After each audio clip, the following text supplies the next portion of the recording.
Мерките за подобряване на градския транспорт на Пловдив представя кандидатът за кмет на Пловдив Тодор Чонов, издигнат от партия Свобода с бюлетина номер 49. Според досегашния заместник кмет с ресор транспорт, освен въвеждането на електронната система в градския транспорт, особено важна е ролята на новия общински превозвач. Фундаментално решение, което направихме, е като създадахме общинското дружество Екобус. Искам да заявя много ясно на хората, че през изминалите мандати няколко кмета са направили всичко възможно да унищожат градския транспорт на Пловдив и са го направили успешно, като са разпродали имотите, въздушната контактна мрежа на най-екологичен транспорт тролейбусния. За съжаление, през 2012 година с подписа на тогавашния кмет окончателно е ликвидиран този най-екологичен транспорт тролейбусния. След като са ликвидирали градски транспорт, през изминалия програмен период се оказа, че за страната е имало много средства за закупуване на електрически автобуси.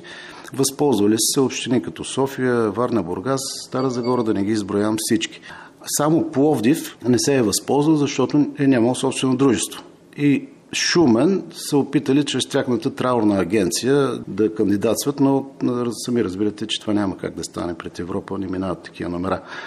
И затова сега едно от първите неща в мандата ни беше, поканихме специалисти от Световната банка, от департамента им по транспорт, които чрез обстоен анализ на градската ни мобилност предложиха незабавно създаване на общинско дружество, което ние направихме.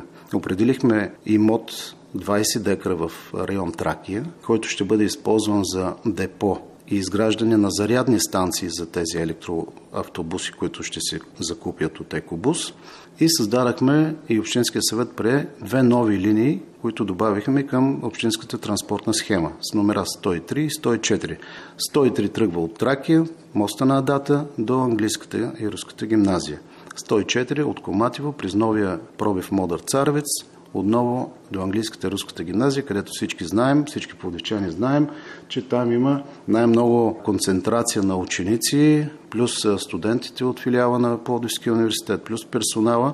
Тоест, допълнителните линии, които създадахме за общинското дружество, ще подпомагат съществуващите линии, които извозват учениците.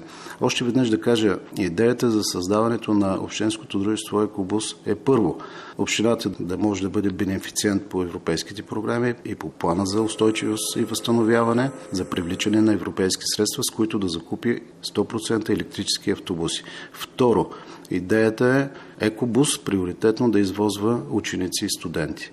Екобус има 2. Предвидено е да има 2 линии на фона на 29 на частните превозвачи, които не могат да кандидатстват за евросредства за обновяване, екологичен транспорт. Предвиждате ли общинското предприятие да разшири линиите?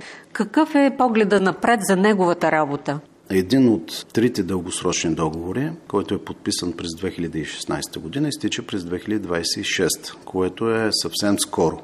Ако стана кмет, ще започна веднага подготовката по провеждане на процедури, по възлагане на общинския превозвач на част от тези 8 линии.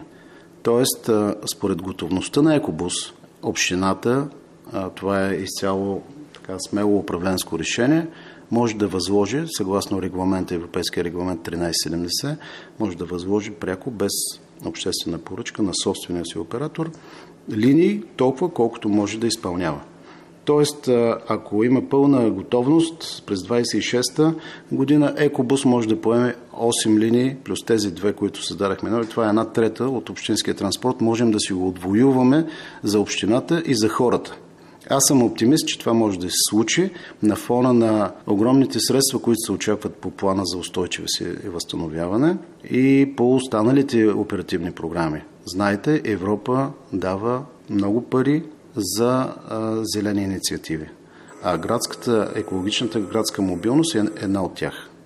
В съчетание с алтернативните начини за придвижване, скутери, електрически велосипеди, които очакваме всеки момент да видим по улиците на Пловдив, това са мерките, които считам, че до голяма степен ще направят живота на пловдивчани и на гостите ни много по-добър и ще намали въглеродния отпечатък и оттам и замърсяването на въздуха.